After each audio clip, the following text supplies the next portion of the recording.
All right, here with more, Louisiana Senator John Kennedy is with us. Well, Joe Biden says everyone's needs have been met, and Joe Biden says everybody's happy. And meanwhile, we know that that's a lie. Just like inflation was transitory and the border secure. Reaction. Well, Vice President Harris and some members of the media are complaining that people are asking hard questions about the Biden-Harris recovery to Hurricane Helene. They say it's a new conspiracy theory. I'll concede that we need some new conspiracy theories, but it's because all the old ones turned out to be true. Conspiracy theories up something like 37-0. Here are the facts. Helene was a monster storm. We saw it coming. The federal government had time to prepare. It wasn't prepared. We don't have nearly enough soldiers and military helicopters rescuing people. During Katrina, we had 20,000 soldiers and 350 military helicopters. A week after the storm in Appalachia, we had, I think, 7,000 soldiers and maybe 100 helicopters, and you especially need helicopters in a mountainous area. Senators Budd and Tillis are so frustrated, they've asked Vice President Harris and President Biden to put an active duty military leader in charge, but so far I don't think they've heard anything. Now, in the middle of all of this, the White House, sir.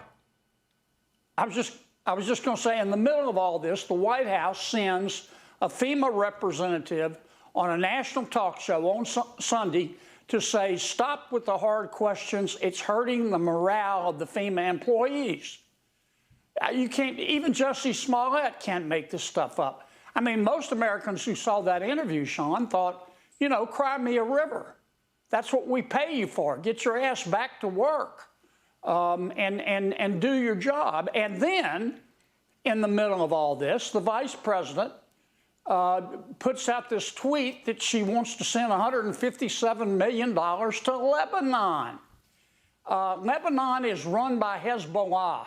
We're at war with Hezbollah.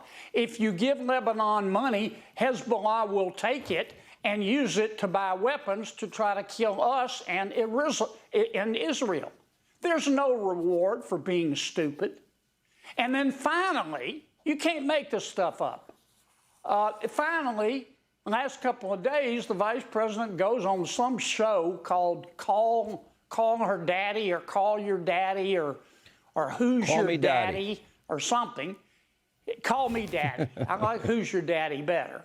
And among other things, she's talking about tampons. You know, the people in Appalachia right now don't give a function about tampons. They need water.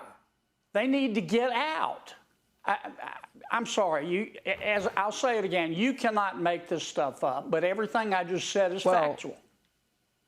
Call Me Daddy. Howard Stern, who says if you vote for Trump, you're stupid.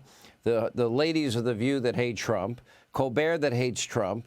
Did David Axelrod say the quiet part out loud? Well, maybe the reason is, oh, this might be good for Democrats because Republicans in North Carolina probably won't be able to vote. That should be alarming to everyone. Well, it is alarming. And you know what's also alarming to me? I guess it's the environment we're in, Sean, but that's the first thing that some people think about are the political ramifications. That triggers my gag reflex. And I heard Mr. Axelrod.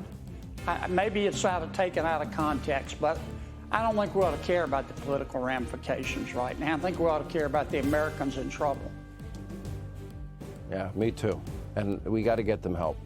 And they've been missing in action. And helping Lebanon over people in North Carolina is unconscionable.